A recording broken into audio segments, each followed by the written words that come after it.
Hello, welcome back, Yinnies. A reminder for those of you that are watching this on YouTube, and did you know that these are also posted on YouTube?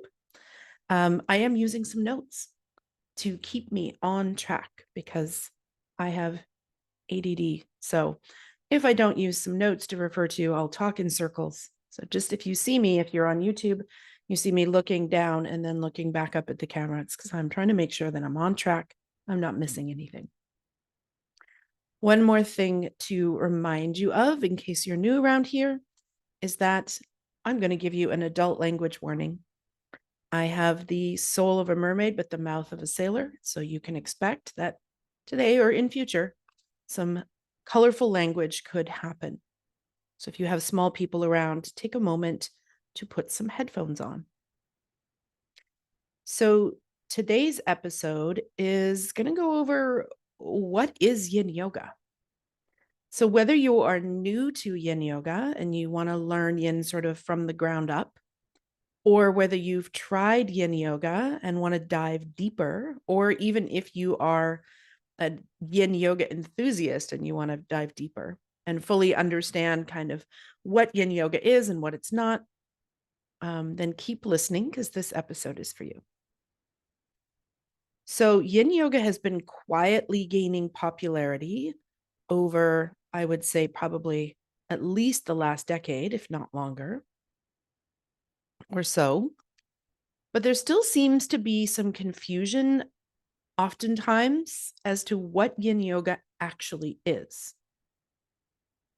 So, what is Yin Yoga? How is it different from other styles of yoga that you might have practiced? And why would someone want to practice Yin Yoga? Yin Yoga is a quiet, contemplative practice. And a couple of Yin Yoga's nicknames are the quiet yoga and the meditative yoga. So, just a very brief little bit of history. The practices closely related to Yin Yoga have been practiced for centuries in China and Taiwan as part of Taoism, sometimes known as Dao Yin. Taoist priests have taught this knowledge along with breathing techniques to Kung Fu practitioners since the 5th century before Christ. However, most of the Yin Yoga that we know of and think of today is a style of yoga that was codified by my teacher, Paul Grilly. It's based on a blend of poses that Paul learned from his teacher, Polly Zink. I know this might get confusing for a moment. So my teacher, Paul Grilly, Mr. Yin Yoga, Polly Zink, was the gentleman who introduced Paul to some Yin Yoga.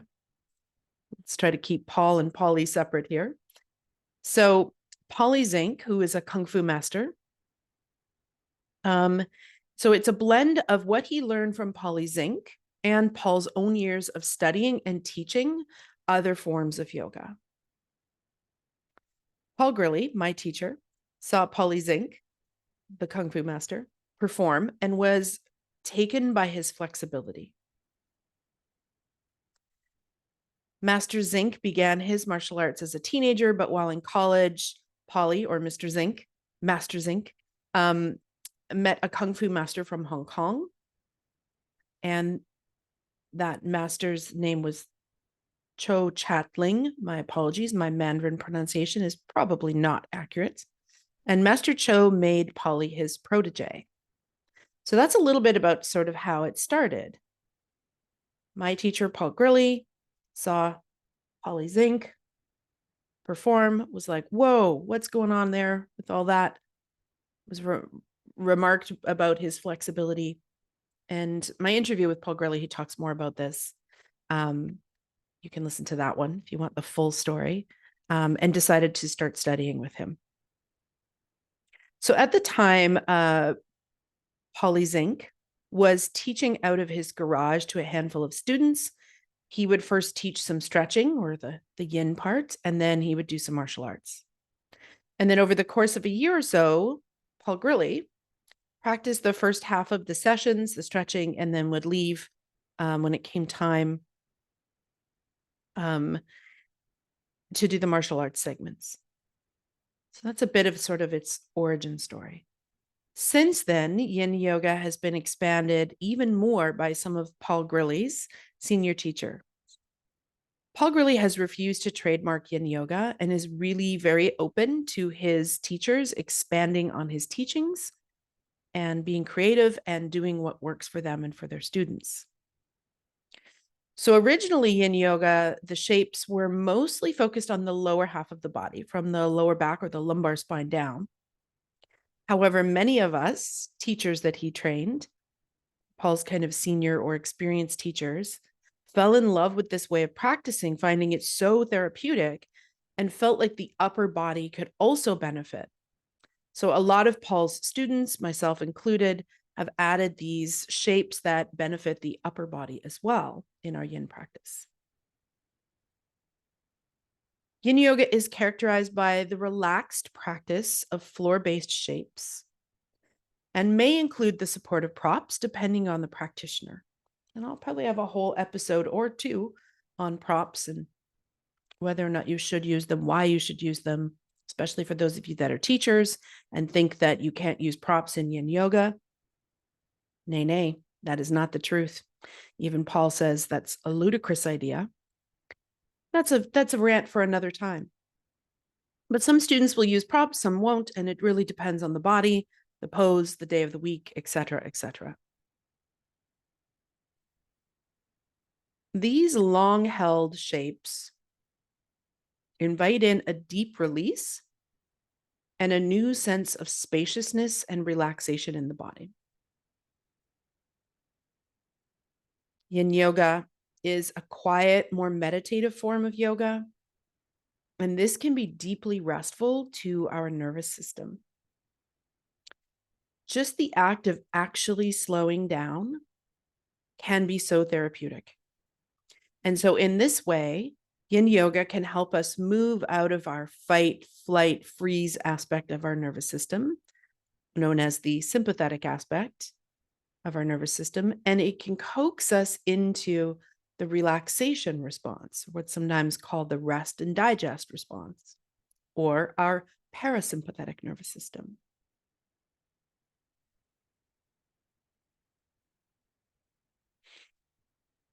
In Yin Yoga, we gently coax the mind to be present and aware through this stillness and the sensations that may come up in the body. This helps us to build mental resiliency from the inside out. So then what makes a pose a yin pose? It's a really good question. They have a few characteristics in common. They're floor-based postures. They have long holds and stillness. Now, the stillness isn't, like you're a stone sculpture. Of course, you're always able to move and adjust and adapt your pose, grab a prop, shift your grip, etc. But we note that there's a real difference between that kind of stillness and fidgeting or flowing. So we're not moving, we're still. We relax into the shape. And then we use props to support the body when needed. And again, this is optional depending on the person and the pose and their needs. It's also just worth noting that practicing floor-based shapes and then holding them for minutes at a time isn't actually a brand new way to practice. Rather, it's actually quite old. If you look at older yoga books, like even from the 70s or the 60s, you will notice that the recommended hold times, especially for floor-based postures, are actually long. Even in Light on Yoga, which is often referred to as sort of an asana Bible or, a resource for many yoga teachers, whether or not that's a good thing, that's a story for another time. But even if you look at Light on Yoga by BKS Iyengar, there are long hold times listed, especially in the floor-based postures. But at some point in the 90s, maybe even before then, but definitely in the 90s, yoga started to pick up speed in the West, starting in the States and Canada, and probably, I'm guessing, around the same time in Europe, if not shortly after, and Australia, etc. And as it did, it was the quick moving, dynamic, flowing, more fitness orientated styles of yoga that became popular. So it was all about sweating, moving quickly, pushing yourself, challenging, etc. Those are the styles that were readily embraced.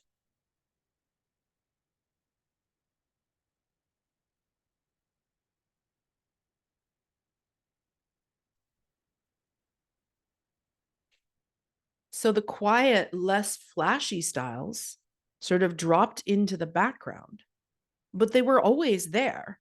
They were just out of the spotlight, in the shadows.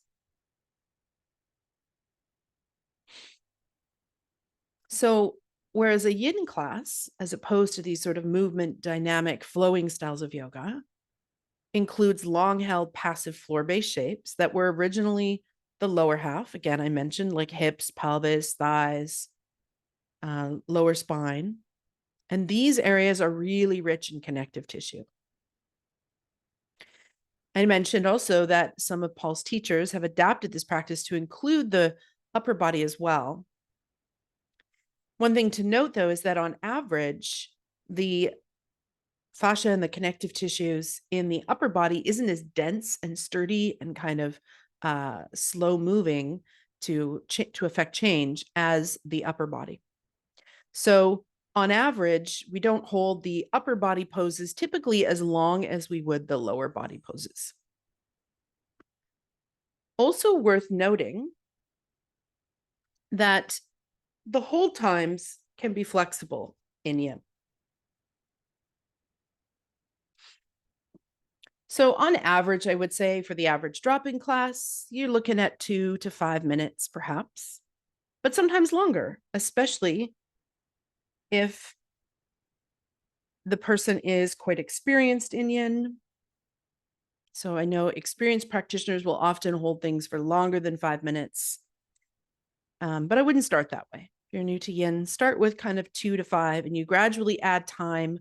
I often get this question from the teachers that I train, when do you know it's time to increase the length of hold in a shape? And my answer is usually when you're no longer really feeling the linger or the resonance of the pose in your body in the same way that you used to. We'll talk more about that in a moment. So longer hold times for experienced practitioners, not unusual, but on average, when I teach a drop-in class, I'm going for that 2 to 5 minute range.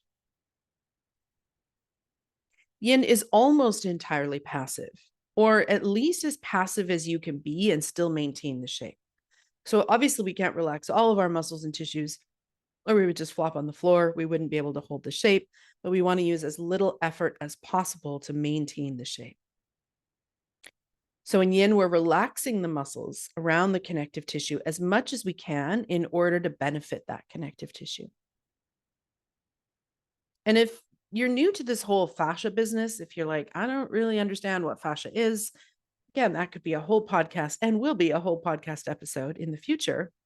But for now, you can think of it sort of like shrink wrap or like, the plastic stuff you'd put over food, saran wrap, shrink wrap, something like that around your muscles and your bones. And when this connective tissue is underused, it becomes less elastic, which can lead to just sort of aches and stiffness. And if that keeps going, it can actually lead to possible injury. So I work a lot with folks that have back pain. And sometimes with back pain, there's a bit of a chicken and the egg situation.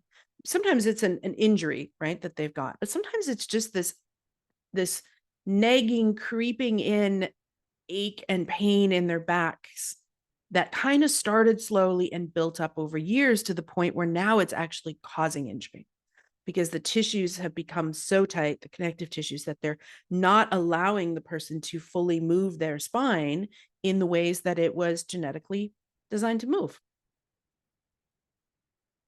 This is a quote by my teacher, Paul. If you gently stretch connective tissue by holding a yin pose for a long time, the body will respond by making them a little longer and stronger, which is exactly what we want. And this is why yin is so different than movement forms of yoga. When you spend this time with your connective tissue, with these deeper tissues of the body, and then you come out of a yin shape, that feeling is incredibly unique. And although I can describe it in words, it won't really do it justice.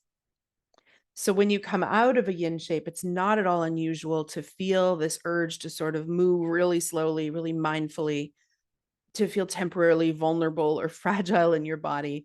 It can be a bit of a moaner and a bit of a groaner when you come out. And it's a very unique sensation that you don't typically get in a movement form of yoga, nor do you get in a style of yoga like restorative. So it's very unique to yin. It's sort of one of yin yoga's superpowers. And so typically what we'll do is we will come out slowly and mindfully, and then we take frequent rests in a yin practice. Small rests, perhaps between sides, longer rests when you've done a few poses back to back, or if you've done a pose that's had a longer hold, then you would do a longer rest. I remember very clearly my very first yin yoga workshop with Paul Gurley in 2007. I remember the first day of practice. And now I was actually from the Iyengar tradition. So holding things for a longer amount of time wasn't that new to me, but holding them for that amount of time in a passive way, that was new to me.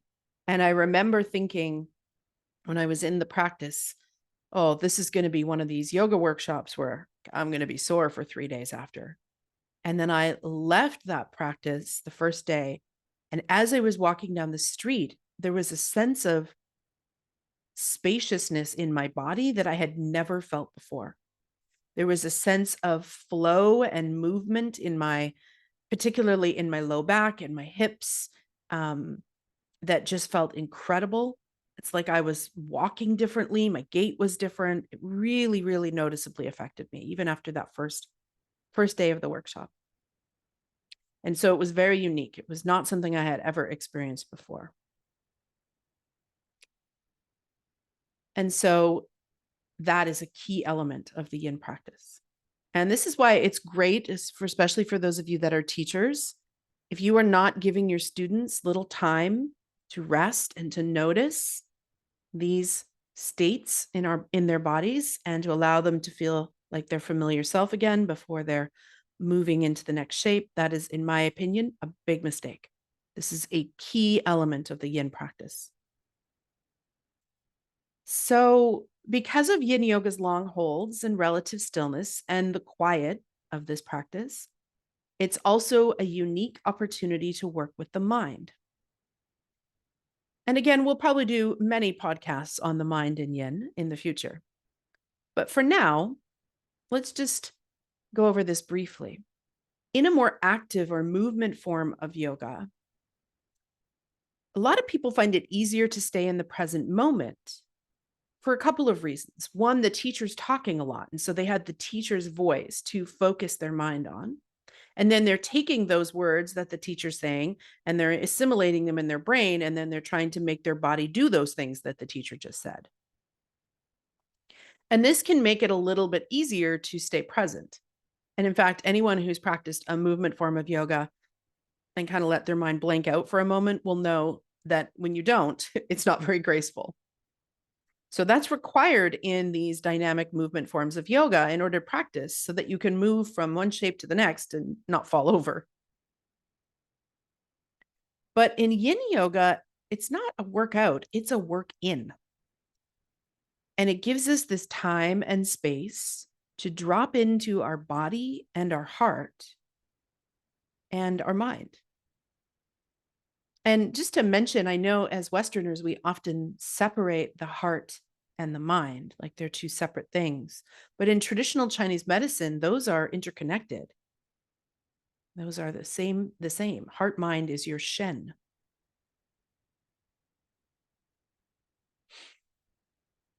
In a yin practice, once we're in the shape, as opposed to a more movement style of yoga, there isn't that much externally to focus on, right? So we're not having to assimilate directions and replicate them in our bodies so that we don't fall over.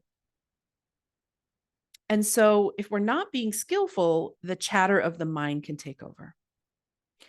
Most of the skilled yin teachers that I know also keep their talking to a minimum. Doesn't mean they don't talk at all in class, but they allow plenty of space for silence and for the students to practice these more meditative, contemplative aspects of yin. And so because of this, this can often be the most difficult part of a yin practice. The physical shapes themselves aren't often the most challenging part of a yin practice. They're very simple, functional shapes, nothing fancy, nothing that's going to cause a lot of stress or strain, just, basic shapes. And so, although yin yoga is delightfully simple, that does not mean that it's easy. In fact, it's challenging, very challenging, but in a really different way. I notice this often in the studios that I teach in or classes that I teach for the general public, that people will sometimes come to a yin class because they are looking for a class that's more chill, or I'm doing air quotes here for those of you listening, a gentle class, which I think is a bit of a misnomer. I don't know if you could necessarily say that yin is gentle. I guess it would depend how you define gentle. So if you define gentle as, you're not moving and sweating and strengthening your core or standing on your head or standing around on one foot, then yes, in that sense, it's gentle. But for many of us, sitting still and dealing with our mind while we're in these shapes feels anything but easy or gentle. So again, it's a delightfully simple practice, but not easy. So if you're in a yin shape and you notice that there's thinking and planning and list writing and analyzing and obsessing and storytelling and judging your experience and daydreaming and itching and bitching and twitching, welcome to being human. This is totally normal in a yin practice or a meditation practice for that matter. And every single human being has some version of this experience. I hate to break it to you, but it's not just you. It's not like everybody else can meditate, everybody else can clear their mind, and you're the only one who has a busy brain. That is a lie that you are telling yourself. Every single person has a busy brain. This is part of our human experience. And culturally, the way our cultures run, it just amps that up even more. So first of all, just know that if your mind is really busy when you're in a yin practice, if it's doing all of those things repeatedly, that's normal. That's human. Welcome to the human family. We all have a busy brain. We all have different subject matter, and some days are easier than others to stay present. But having a busy brain, not unusual, not rare, in fact, the norm. So dealing with the mind in this practice can take patience and some self-compassion. Because thinking that you're just going to quickly drop into a yin pose and stop thinking is very unrealistic, and you are setting yourself up for massive disappointment. First of all, we're not trying to not think. We're just trying to be present, which is different. And in fact, the best way to think is to try not to think. In my humble opinion, a skilled teacher can and should address this mental aspect for the students in class. And when I say address it, I don't mean talk and offer lots of quotes and themes so that the student has something that you're saying to focus their mind on. That is not what I'm talking about. In fact, that's just sort of encouraging the same behavior. Not that I'm saying you can't talk in a yin class, but the words need to be there intentionally for a purpose and for a reason. So if you're a teacher, it is a good skill to develop to discuss the mind, especially if you have people that are brand new to the practice, and to give them some options of things they can do with their mind.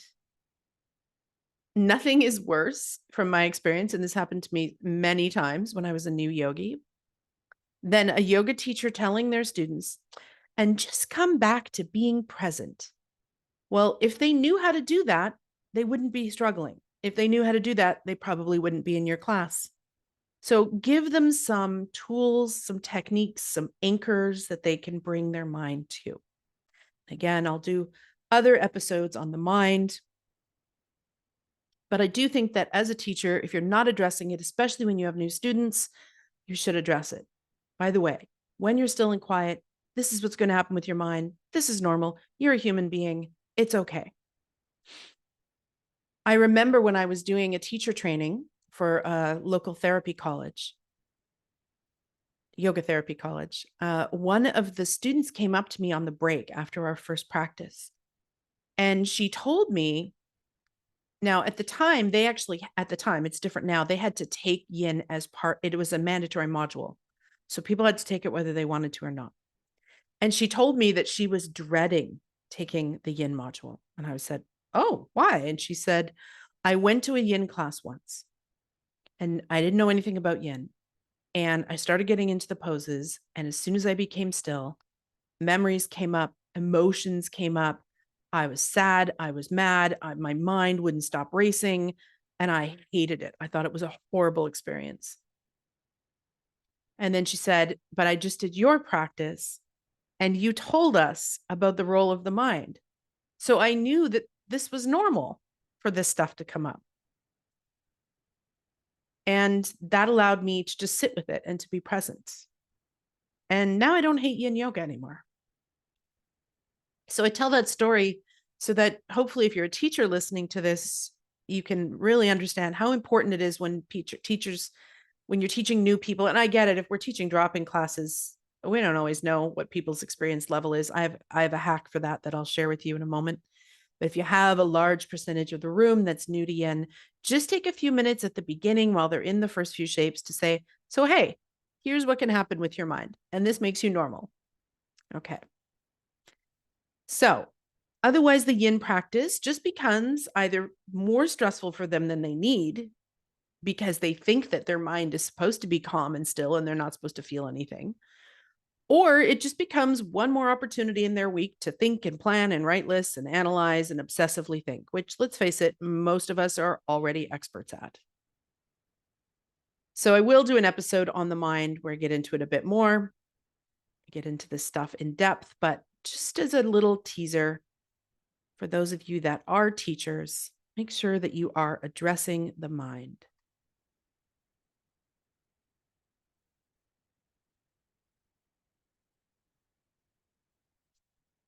So one of the things that I do when it comes to this is that I will, at the beginning of class, this is for a drop-in class. If I'm teaching a class that's a registered semester, I don't need to do this because I know the students. But if it's a drop-in class, which I don't teach a lot of, but I have a couple that I quite love, I will just at the beginning of class, when they're lying down, I get them to start lying on their back in constructive rest. I will just say, if you've never, ever, ever even done one yin yoga class before, if this style is totally new to you, and I make sure to say yin specifically, not yoga new to you, but this style, just put one hand on your belly so that I know. And if you've done yin yoga before, let your hands rest at your sides so that I have a really quick way to scan the room and visually see, okay, we have a lot of new people today. Definitely I should do the what I call the new to yin yoga speech at the very beginning before we move into silence. Or if there's none, I'll usually clarify just to make sure I got this right. None of you are new to yin. If I got that wrong, stick your hand up, twinkle your fingers. And if nobody's new to yin, then I'll talk a lot less. I might give some reminders about compassion and patience with their mind, but then I might move into some kind of next level stuff, right? Some other theory or quotes before we move into silence. But if the student is new or there's a lot of new students, I'm definitely going to take just a few minutes at the start to explain what yin yoga is and what can happen with their mind. Okay. So now that we've got a little bit of a framework about how yin is different than movement forms of yoga, I think it's really helpful to just have some practice guidelines because it is different. And this is helpful for the teachers and also the students. So teachers, this is helpful. You can share this with your students. And for the students, this helpful have a mental framework at least of how this practice is going to go, and then they'll feel it and they'll be embodied. So the first practice guideline, and some of you may have heard other teachers use different guidelines. I tend to stretch these out and extrapolate a little bit to leave room for subtlety and nuance. But the first guideline is they take the shape. That's easy, right? Take the shape.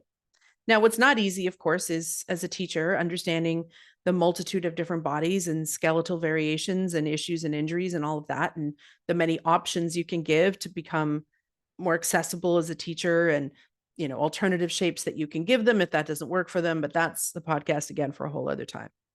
But you take the shape. So you get your students into the shape, or if you are a practitioner, you get into the shape. And then we want to find relative stillness. And I say relative because partway through, the sensation may change.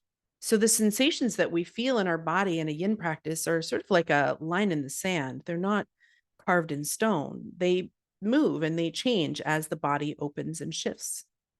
In fact, it can be really interesting even to practice in your yin shapes. What does it feel like on an inhale versus an exhale even? How does that feel different? So the shape will feel a little different. You may need to shift your grip. You may need to grab a prop. You may do a different version partway through. So the stillness is there, but it's relative stillness. Again, it's not stagnation. And then we're looking for a moderate amount of sensation. One of the hardest things to do as a yin yoga teacher is to encourage your students to back off, because they're so used to that our culture and also styles of yoga where you're pushing, striving, competing, efforting, trying to do better than you did last week. And none of that is relevant or even helpful in a yin yoga practice. Deep fascia does not respond to that kind of effort. Deep fascia needs slow, sustained, long holds with a moderate amount of sensation. In my training, and I've heard other teachers say, they say you should tell your students that they're going for 70%. This is where I differ a little bit, partially because I'm a yoga therapist. So I actually want my students in the 50 to 60% range. So I want them in that 50 to 60% range because that allows them a lot of room to go back and forth. Also, I find that we live in a kind of A-type personality society. So even if somebody's not A-type, they have this ingrained, I should do more, I should push, I should effort. And so when I used to say 70%, I noticed that people were white knuckling it through their yin practice, and I would have to keep coaching and talking them to back off, to back off. But when I switched it to 50 to 60%, that made a really big difference. And knowing that the A-type personalities are probably going to be doing 70 anyways. But if I say 50 to 60 and they're at 70, that's a lot more safer and enjoyable of a practice than if I say 70 and now they're doing 100. So this is why I say 50 to 60% of the most that you could do. Often in yin circles, they call this the Goldilocks moments. I often like to think of it as what the Buddha would have called the middle way. On one end of the spectrum, there's just lounging around, laying on the floor, feeling nothing whatsoever, which would be restorative yoga, beautiful practice, but totally different than yin. And then the other extreme would be pushing, efforting, striving, and really like being harsh with your body to the point of injury.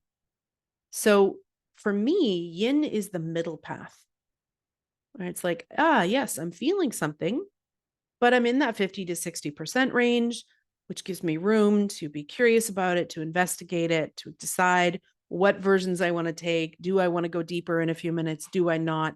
How does this change in my body, et cetera, et cetera?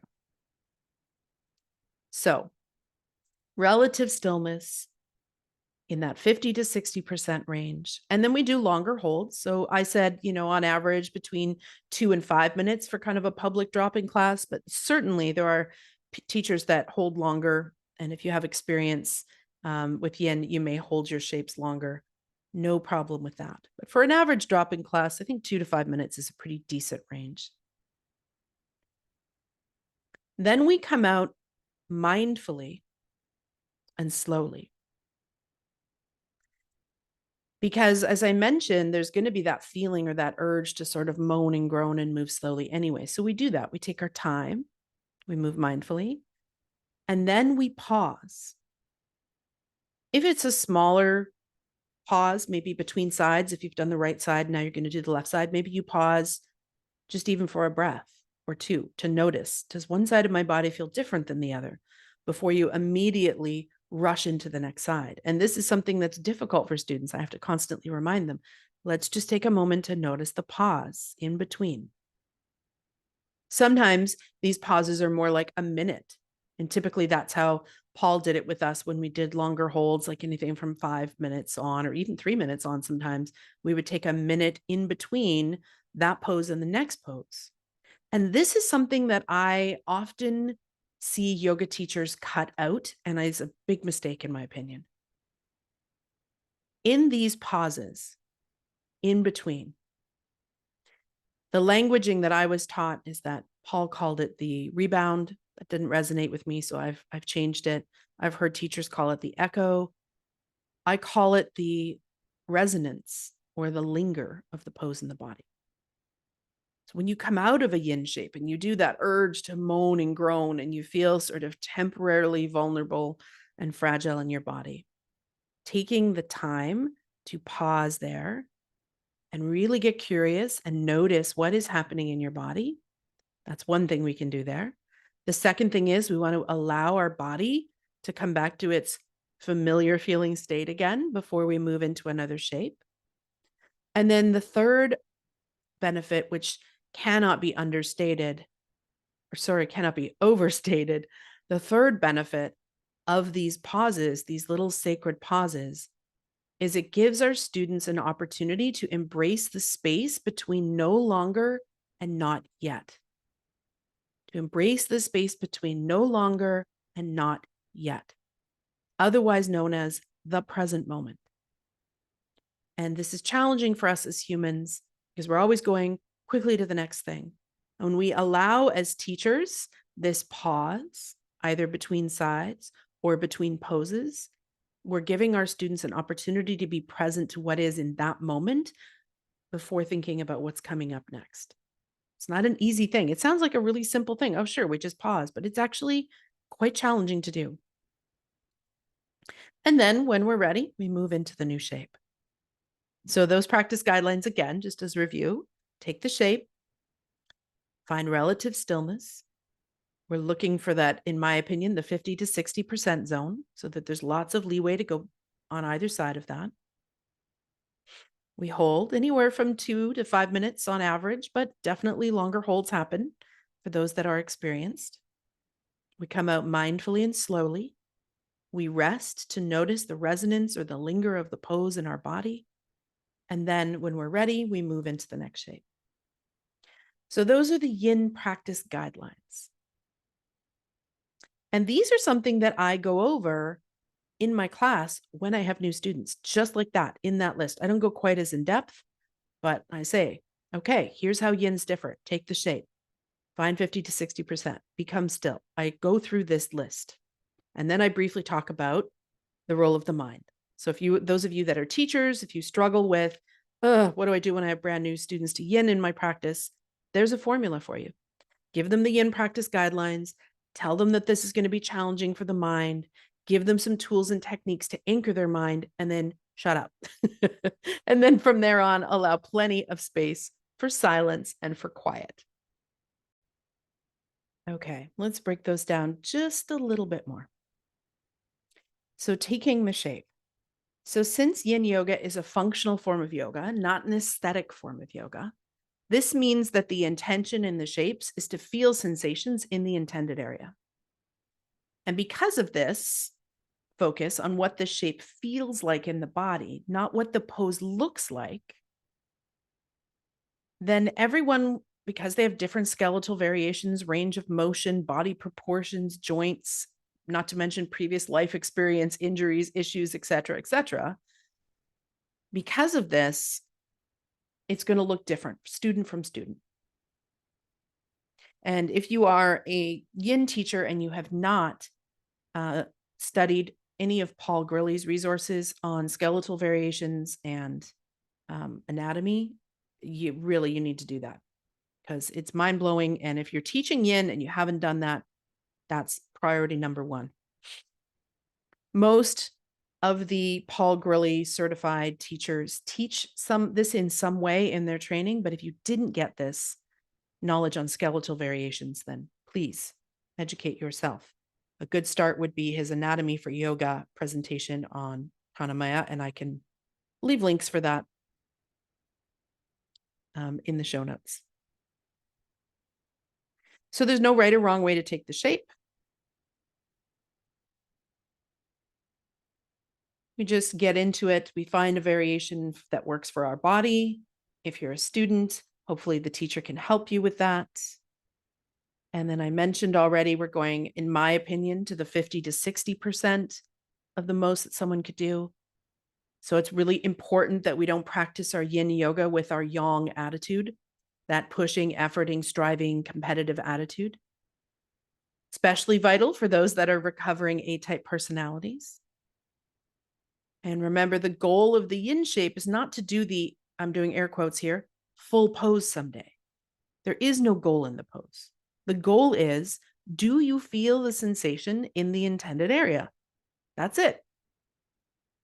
So I find that staying in this 50 to 60% range means the individual can more likely stay in the relaxation response aspect of their nervous system, or the parasympathetic. When we get too aggressive with our practice, when we kind of push and strive, this pulls us out of parasympathetic into sympathetic, fight, flight, or freeze response. This is another reason why I err on the side of less sensation in the body. We don't want the body to start to shift into fight, flight, or freeze and to start to tighten up as a way to either prepare to flee or protect itself.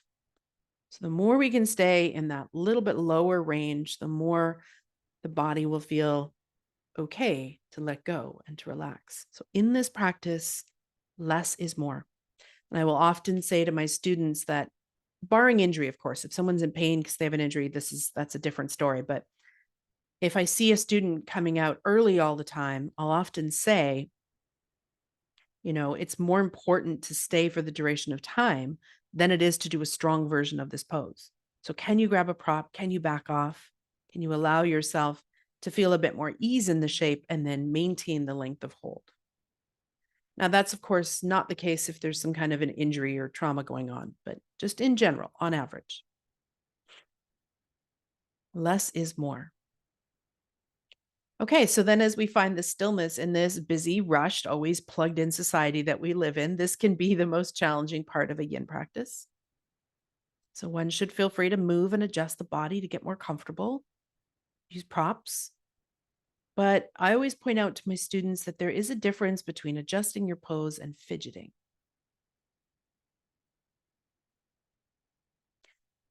And then holding the length of the hold, again, I say anywhere between 2 and 5 is a good guideline, but not a rule. There's very few rules. And for my body, I didn't hold the poses longer than 5 minutes for probably the first 5 years, because I just didn't need to. I felt the sensation clearly and the resonance of the pose. So these longer holds enable us to access different tissues of the body, these deeper fascia tissues. And then I mentioned already talking about that resonance. So after we've come out of the pose mindfully, we're going to take a little moment to notice the resonance or the linger of that pose in your body. Imagine, if you will, that we were in a room and there was a big gong. And I went over and I gave that gong a good solid wallop. Initially, that sound would be big and loud. It would be impossible to ignore. It would fill the room. And even if somebody couldn't hear, they would feel the vibration of that sound on their body and in their body. It would be quite tangible. And then imagine over the course of a minute or so, that sound of the gong begins to fade and fade and fade and fade and fade until it's either no longer present or so faintly off in the distance. So this is my metaphor, my not so clever metaphor for how it can feel when we come out of a yin pose. Initially, that urge when we come out is that strong resonance of the body, just like the gong. And then over the course of time, how it begins to soften and fade and fade and fade until it becomes off in the distance enough that we're able to take the next shape or we don't notice it anymore. And again, if you're a teacher and you aren't including these little rests, I cannot recommend enough that you change that. In my opinion, this is where Yin Yoga's quiet superpowers become the most apparent. The effects on the fascia and the nervous system. And when we move too quickly from one pose to the next, we miss that feeling of resonance from the yin shapes. So that's the physical reason. But then also culturally, we're always rushing from thing to thing to thing. And so taking this time to slow down and notice and to honor that space between no longer and not yet has a really, really amazing effect on the nervous system. And for most of your students or you as a practitioner will be a much needed gift. I just want to mention one other thing in the form of a story as I begin to slowly wrap this episode up. I mentioned that I always encourage my students to be in that 50 to 60% range. And I didn't start that way. I started with 70% because that's what I was taught. But I noticed, again, there's this sort of pushing, striving, efforting for all of us. And then those of us like myself that are recovering A-type personalities tend to do even more of that. So this is why I say 50 to 60%. And this might be something that you need to constantly repeat to your students. So here's one example. They're in a seated forward fold, like half butterfly, and they're desperately grasping with their hands to reach their foot, when really they do not have the flexibility to be doing that. They can't just fall over their leg and bring their nose to their knee or their chest to their thigh. They're tighter in their hamstrings, and they think the goal of the pose is to hold the foot, or they've never been taught that pose in a way where they don't have to hold on to their foot. And I see this a lot, and I'll mention it. It usually takes at least 3 times before people soften. Let go of trying to hold your foot. The goal of this pose is not to reach your foot. Let go, let your arms soften, hinge from your hips, and then soften. Don't need to be pulling yourself towards your foot. So I'll say it repeatedly. And if you're a teacher, you might need to do that. You might need to say it many times. Use humor. That always helps, I find. And one story that comes to mind with this, and sometimes the people don't realize you're talking to them. So sometimes you've made these general statements several times, soften, less effort, blah, blah, blah. Sometimes you might have to help somebody individually. Here's an example of that. I was teaching a candlelight yin class as part of a 1-year anniversary for a studio that had moved to a new location. And this was their 1-year party that we've been in this location. And so we were asked if there was any classes that we would really like to try teaching that we hadn't, that we'd like to offer for free just to the public. And I said, yes, candlelight yin. So here I am teaching this candlelight yin class, and it was standing room only. And I'm not joking, meaning the room was fuller than it's ever been. You could barely move around. And this is, by the way, pre-COVID, for anyone who's freaking out right now. This was pre-COVID, and we actually had to turn several people away. And there was one woman in the class who was definitely A-type, perfectionist, push, strive, really hard on herself. And I could see it in her practice. And at one point, so I kept saying to the whole group, what if you did less? Remember, we're looking for 50 to 60%. What if you could soften into this? Blah, blah. Many, many times I'd given these cues and they were not landing. And no, we could argue that I should have just let her keep white knuckling it through her practice. And that might have been the bigger lesson for her. But that's one way to look at it. The other way to look at it is there's a point where they're risking injury. I am more than happy to let my students have whatever experience they are having in the room, unless they're about to hurt themselves. And that's when I'm going to intervene. And that was where we were getting with this. Her face was red, her veins were bulging, her brows were furrowed, her breath was not deep and calm. And so after all of these little nudges that I gave to the whole group, she just wasn't getting it. And so I knew I needed to go over and talk to her. Getting there wasn't so easy because it was such a full class. But I went over and I just kind of knelt beside her and said hello. And then I asked her to drop this question into the space between her muscles and bones. What would happen if you gave yourself permission to do less? What would happen if you gave yourself permission to do less? And immediately she softened. Everything softened. She started actually using the props in the poses. Sometimes our students don't know we're talking to them. Sometimes I'll even say to them, and right now, if you're thinking, gee, she said that 3 times. Is she talking to me? It could be I'm talking to you. And this was one of those examples where she wasn't hearing me. She was risking injuring. She was definitely not going to be a fan of Yin Yoga. That's for sure. That would have been a Yin hater had I not intervened. And just going over and addressing that she was overdoing it, asking herself to give herself permission to do less. Suddenly she softened, she relaxed into it. She started using props when she needed. And she told me after the class that she loved that class and thanked me for it. So this is a good little nugget, I think, to finish off on, whether you're a student who's constantly pushing and striving, or whether you're a teacher who sees that showing up. Remember that we don't want to be doing Yin Yoga with our yang attitude. So I hope that you found this episode helpful. There's some little nuggets that you may have got out of this, whether you're new to Yin or whether you're a teacher or an experienced Yinny. And until next time, bye for now.